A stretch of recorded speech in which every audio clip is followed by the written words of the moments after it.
এর হাতে আরও 1 মাস আছে, আমরা যেন সেরকম ভুল আর না করি।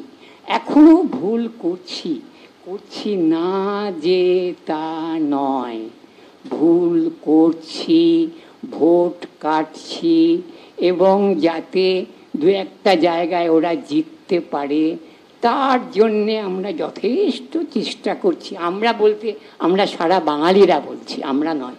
প্রত্যেকটি পদক্ষেপ খুব সুচিন্তিতভাবে আমাদের করতে হবে। চলো হে, লড়াইয়ের দিকে যাই, লড়াই এখনো শেষ হয়নি। আমাদের একটাই কথা, যে বাংলাকে বাঁচাতে গেলে মোদী সরকারকে হাঁটাতে হবে। তান্ত্রিক রাজা যাকে বললেন প্রতুলদা, তাকে আমরা হটাতে চেয়েছি এবং এই স্লোগানটাই তুলেছি, মোদি হটাও দেশ বাঁচাও। এই করতে গিয়ে রয়েছে মোদি হটাও দেশ বাঁচাও, এই বার্তা আমরা পৌঁছে দিতে গেছি, শুধু বাংলা নয় পুরো দেশের জন্য। নমস্কার, নতুন বাংলা থেকে বলছি সন্ময় বন্দ্যোপাধ্যায়। দেশ বাঁচাও গণমঞ্চ ঘটা করে নাম দেওয়া হয়েছে কানা ছেলের নাম পদ্মলোচন, এবং সেটা নিয়ে প্রেস ক্লাবে প্রেস কনফারেন্স করে একদল সুযোগ সন্ধানী ধান্দাজীবী তারা শেষ পর্যন্ত জড়ো হয়েছে। আজকে তাদের নিয়েই বিশেষ প্রতিবেদন করলাম। কেন জানেন? হয়তো আপনারা অনেকে বলবেন যে এদের নিয়ে আপনি কেন কথা বলেন। বলি এই কারণে, মানুষের সঙ্গে এদের আরেকটু পরিচয় করিয়ে দেওয়া দরকার। কারা জড়ো হয়েছিলেন? পূর্ণেন্দু বসু জড়ো করেছিলেন কিছু লোকজনকে। বাজার তেমন সেভাবে জমেননি। শ্রীজাত আসেননি, জয় গোস্বামী আসেননি, শীর্ষেন্দু মুখোপাধ্যায় আসেননি, শুভাপ্রসন্ন আসেননি, সুবোধ সরকার আসেননি, নৃসিংহপ্রসাদ ভাদুরী আসেননি। কেউই বোধহয় রাজি হচ্ছেন না এই চোরদের ডিফেন্ড করার জন্য। কিন্তু কিছু লোক তো রাজি হয়েছেন। কারা তারা? আমি 4টে নাম আপাতত বলি। একজনের নাম হচ্ছেন সেই প্রতুল মুখোপাধ্যায়। আমি বাংলায় গান গাই, এখন তিনি আমি মমতায় মগ্ন আছি গানটায় বোধহয় অভ্যস্ত হয়ে গেছেন। প্রতুল মুখোপাধ্যায় মঞ্চে উপস্থিত ছিলেন সুদেষ্ণা রায়, শিশু সুরক্ষা কমিশনের চেয়ারপারসন, এবং যিনি শুধু মমতা বন্দ্যোপাধ্যায় আচ্ছন্ন ছিলেন অবশ্য সৈকত মিত্র, শ্যামল মিত্র সঙ্গীত শিল্পী, তার পুত্র, এবং তার গান বোধহয় তার বাড়ির লোক এখন শোনে না। আর ছিলেন হরনাথ চক্রবর্তী, যার বাজারে বলে কিছু নেই, কিন্তু এখনও তিনি তার চুলের জন্য পরিচিত। এক সময় নির্দেশনা দিতেন ফ্লপ ফিল্মে সেই হরনাথ চক্রবর্তী। এইসব কিছু মানুষজনকে নিয়ে প্রেস ক্লাবে বসছিল সেই সংসার, যেখানে দাঁড়িয়ে বলা হয়েছে দেশ ডুবে যাচ্ছে, যে করে হোক মোদিকে সরাতে হবে। আপনাদের যদি মনে থাকে 2019-এর আগে নো ভোট টু বিজেপির একটা ক্যাম্পেইন শুরু হয়েছিল, মনে আছে? এবং তার ইনিশিয়েটর ছিলেন মূলত কৌস্তব রায়, কলকাতা টিভির সেই মালিক, যিনি এখন জালিয়াতি কেসে জেলে রয়েছেন, প্রেসিডেন্সি জেলের মাটিতে সম্ভবত গড়াগড়ি খাচ্ছেন, কিংবা মমতা বন্দ্যোপাধ্যায়ের সৌজন্যে প্রেসিডেন্সি জেল থেকে মাঝে মধ্যে যাচ্ছেন, পিজি হসপিটালের বিছানায় শুয়ে রয়েছেন। সেই কৌস্তব রায় কলকাতা টিভির মালিক ছিলেন 2019-এর লোকসভা নির্বাচনের আগে নো ভোট টু বিজেপি ক্যাম্পেইনের ওস্তাদ ছিলেন। সেই টিম আবার নতুন ফরমেশন হয়েছে। কৌস্তব রায় নেই, এখন পূর্ণেন্দু বসু আছেন। এখন আবার সমীর পুততুণ্ড জড়ো হয়েছেন, যিনি মোগল সাম্রাজ্যের আমলে একটা দল ছিল পিডিএস, সেই পিডিএসের তিনি বোধহয় সাধারণ সম্পাদক বা সভাপতি হিসেবে কিছু আছেন। সেই সমীর পুতদণ্ড ছিলেন, এবং আরও 2-4 জন ছিলেন, বেনিফিশিয়ারিরা ছিলেন। এবং তাঁরা শেষ পর্যন্ত যেটা বলতে চাইলেন প্রেস ক্লাবে বসে, আমি এ তাদের প্রেস কনফারেন্সগুলো শুনছিলাম, ভাবছিলাম যে মোদি দেশের সারা সাংঘাতিকভাবে ক্ষতি করে দিচ্ছেন, এবং মোদি ভারতবর্ষ সরকারে ক্ষমতায় ফিরে আসছে না। অর্থাৎ মমতা বন্দ্যোপাধ্যায় বলেছেন নরেন্দ্র মোদী 200 ক্রস করবেন না, বিজেপি 200 ক্রস করবেন না, ফলে বিজেপি হটাও, এবং পশ্চিমবঙ্গের মাটিতে দাঁড়িয়ে বিজেপিকে সরিয়ে তৃণমূল কংগ্রেস হচ্ছে আসল প্ল্যাটফর্ম, তার হাত শক্তিশালী করো। আচ্ছা বলুন তো, আমি নতুন বাংলা দর্শকদের কাছে বলছি, আমি এই যে 4টে মানুষের ছবি আপনাদের সামনে পেশ করেছি, প্রতুল মুখোপাধ্যায়, সুদেষ্ণা রায়, সৈকত মিত্র, হরনাথ চক্রবর্তী, আরও বেশ কিছু লোকজন ছিলেন, অপরিচিত লোকজনের সংখ্যা বেশি ছিলেন, তাদের বুদ্ধিজীবী বা ধান্দাজীবী সাজিয়ে সেখানে তাদের বসানো হয়েছিল। আচ্ছা বলুন তো, কোনো দিন এরা 1135 দিন ধরে গান্ধী মূর্তির পাদদেশে যে চাকরি প্রতারিত ছেলে মেয়েগুলো বসে আছে, তাদের পাশে কোনো দিন দাঁড়িয়েছেন?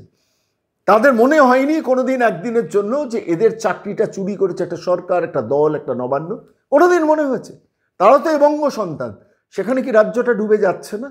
500 দিনের ওপর আপার প্রাইমারি ছেলে মেয়েগুলো বসে রয়েছে মাতঙ্গিনী হাজরা মূর্তির পাদদেশে, গ্রুপ সি গ্রুপ ডি ছেলে মেয়েগুলো বসে রয়েছে মাতঙ্গিনী হাজরা মূর্তির পাদদেশে। তাদের কথা একবারও মনে হয়নি যে ওই ডি আন্দোলন করছেন যে লোকগুলো দিনের পর দিন শহীদ মিনার ময়দানের তলায় বসেছেন, তাদের কথা? কিংবা সমস্ত কিছু ছেড়ে দিন, শেখ শাহজাহানের কথা মনে পড়েনি? একবারের জন্য দেখেছেন 56 দিন ধরে যখন অভিষেক মমতার কোম্পানি 56 দিন ধরে একজন এত বড় ক্রিমিনাল দাগি অপরাধী শেখ শাহজাহানকে লুকিয়ে রেখেছিলেন, ইডির বাড়িতে ইডির মাথায় বাড়ি বেরিয়ে পড়লো, তখন একদিনের জন্য 1 মিনিটের জন্য এই মানুষগুলোকে দেখেছেন সামনে আসতে কথা বলতে? একদিনের জন্য দেখেছেন? কোনোদিন কথা বলেনি। কিংবা রাত 2টোর সময় ওই ভেড়ির মাঝখানে আলা ঘরে যখন পুলিশি পাহারায় রাত 2টোয় সম্ভ্রান্ত ঘরের মহিলাদের নিয়ে যাওয়া, সুন্দরী বউদের নিয়ে যাওয়া হতো, গিয়ে তাদের দিয়ে পিঠা তৈরি করানো হতো, সেই সংবাদ যখন সংবাদ মাধ্যমে প্রচারিত হলো, না প্রতুল মুখোপাধ্যায়, সুদেষ্ণা রায়, এই সৈকত মিত্র, এই হরনাথ চক্রবর্তীদের কেউ আপনারা দেখেছেন একবারের জন্য সামনে এসে কথা বলতে, একবার প্রতিবাদ করতে? একবারের জন্য যদি প্রতিবাদটা রেজিস্টার করতেন যে আমরা চাইছি না এই বাংলা, তাতে দেশ, তাতে রাজ্যটা তো বাঁচত, রাজ্যে অন্তত প্রতিবাদী মুখগুলোকে তো দেখতে পেতাম। এই মানুষগুলোর কথা ছেড়ে দিন। দেখেছেন কৌশিক সেনকে কোনো কথা বলতে? দেখেছেন অপর্ণা সেনকে কোনো কথা বলতে?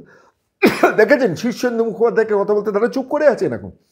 শ্রীজাত, জয় গোস্বামী, কাউকে, সুবোধ সরকার, কাউকে কোনোদিন কথা বলতে দেখেছেন? কাউকে কথা বলতে দেখেনি।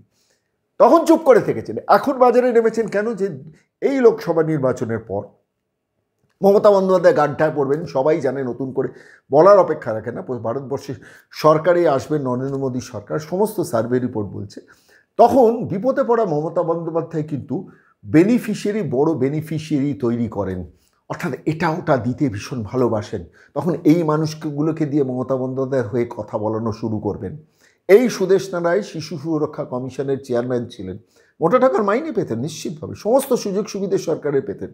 এবং তারপর আমি অন্তত নিজে ভুক্তভোগী, অন্তত 10টা মেল তাকে ডকুমেন্ট দিয়ে, ছবি দিয়ে, ভিডিও দিয়ে তাকে পাঠিয়েছি, একটিরও উত্তর দেননি।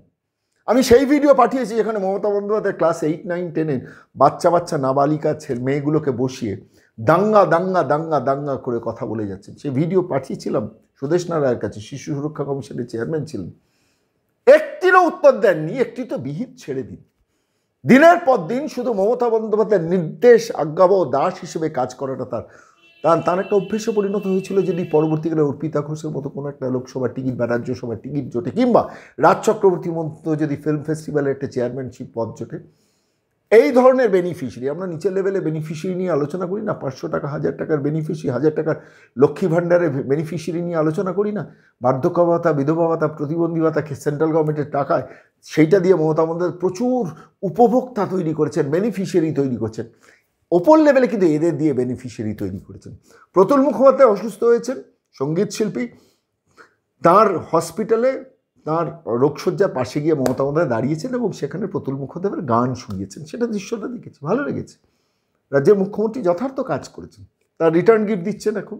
একদা বামপন্থী, তাঁর চোখে শাহজাহান ধরা পড়ে না, তাঁর চোখে সন্দেশখালির এই অনাচার ধরা পড়ে না, তার চোখে গরু, কয়লা, বালি, পাথর, চুরি ধরা পড়ে না, তার চোখে চাকরি চুরি ধরা পড়ে না, তার চোখে এত বড় রেশন দুর্নীতি ধরা পড়ে না, তাদের চোখে কখনো পুরসভা, পঞ্চায়েতে, জেলা পরিষদে এইভাবে লক্ষ লক্ষ কোটি কোটি টাকার চাকরি চুরি ধরা পড়ে না। আজকে মনে হয়েছে যে নরেন্দ্র মোদী তাকে সরকার থেকে সরানো দরকার। সরাতে পারবেন? প্রতুল মুখোপাধ্যায় আপনাকে বলছি, সরাতে পারবেন?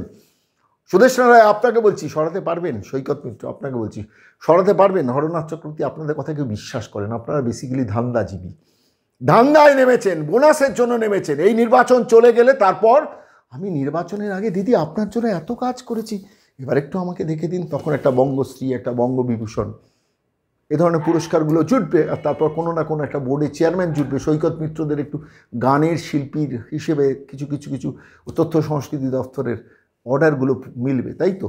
বেসিক্যালি তো তাই। আজকের দিনে দাঁড়িয়ে প্রতিবেদন পেশ করতে সত্যি লজ্জা লাগছে, বিশ্বাস করুন।